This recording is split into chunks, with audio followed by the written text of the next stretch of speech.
Well, welcome to the Top Gun Show. Today we have a very, very special human being, a special guest, Will Harris, aka Willpower Harris. He's the CEO of Willpower Consultation, which provides strategic planning and business coaching to elite entrepreneurs and CEOs. Will has authored 11 books with 2 #1 bestsellers in the categories of sales and motivation.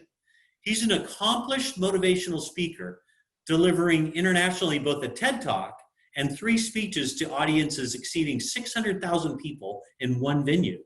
Will is responsible for impacting $1.1 billion in annual revenue for his existing clientele.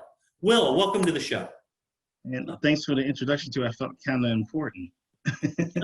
You were for a minute, but you still are, baby. You still are. But hey, one of the topics that you've talked on, and you've helped companies such as Motorola, Intel, ScanSource, Verizon, Avaya, and a host of others, with is prospecting excellence.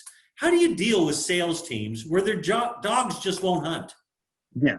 So I suggested to them that they just be themselves. And when you stop looking at it like I have to sell somebody on something or I need to cold call, and look at it like I'm meeting someone new, because nobody wants to cold call. Nobody says, yay, I get the cold call today. Most people I deal with that come through my classes or read my books, they don't want to be there. They don't want to have to read the book. And instead they walk away, realizing how much fun it could be. Because everybody's a salesperson. If you got married, you sold somebody.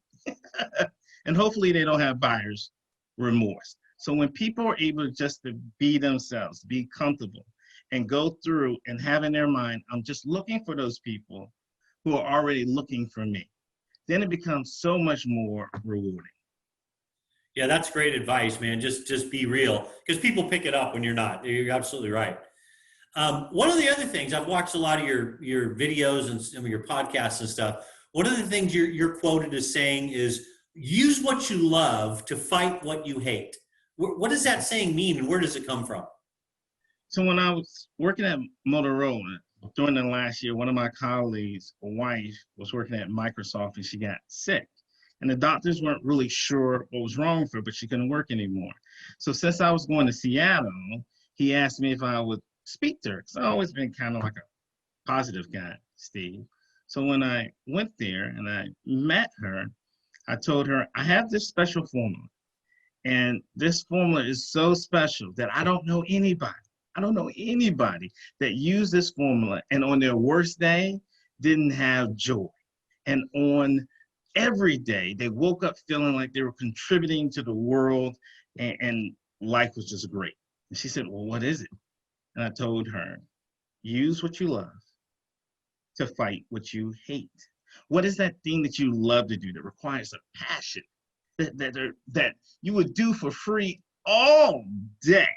And then what's that thing that you hate, that evil in the world, that when you see it on the TV, you just can't watch it? When you talk about it with your friends, they're like, okay, we get it. That's bad. What's that? And I said, what do you love? For this lady, Steve, she loved baking, cookies, cakes, pastries. Loved it. And I said, okay. And now what do you hate? That evil that you hate just as much as baking, the love that you have. And she said, I hate when I see that women have been battered. I can't watch it on TV. When someone is abused by their spouse, it just infuriates me. I said, ooh, okay.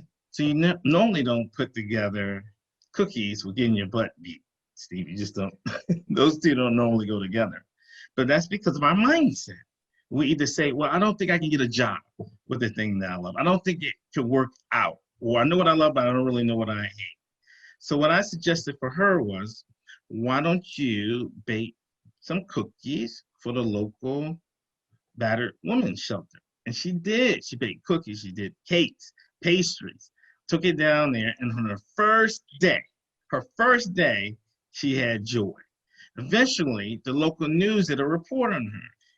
Ex-Microsoft manager donates time and cookies to charity. She got a grant from the Bill Gates Foundation, and now she's running a nonprofit strictly because she used what she loved to fight what she hated.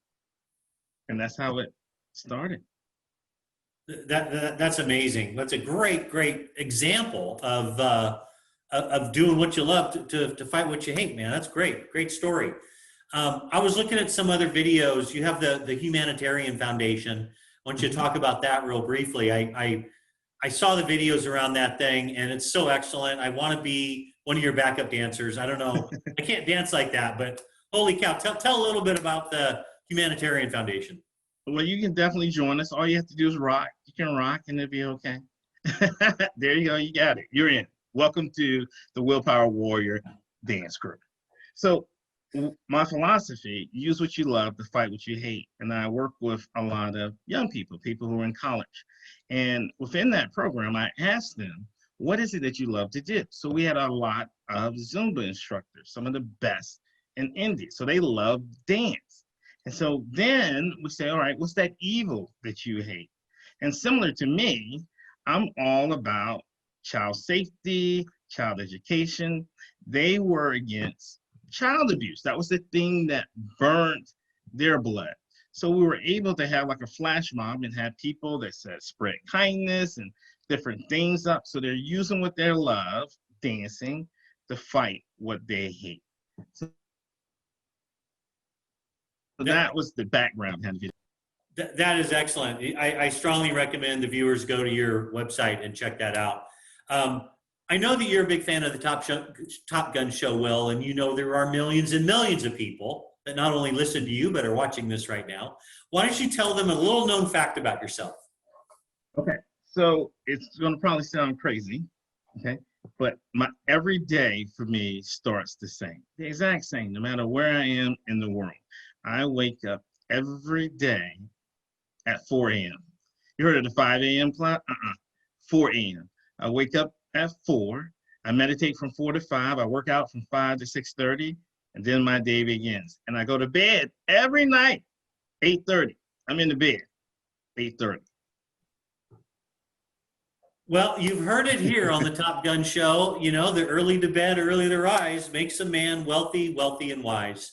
Living proof right here. Will, thank you for being on the show today. Thanks, Steve. It was a pleasure being here. All right, and thanks for watching, everybody.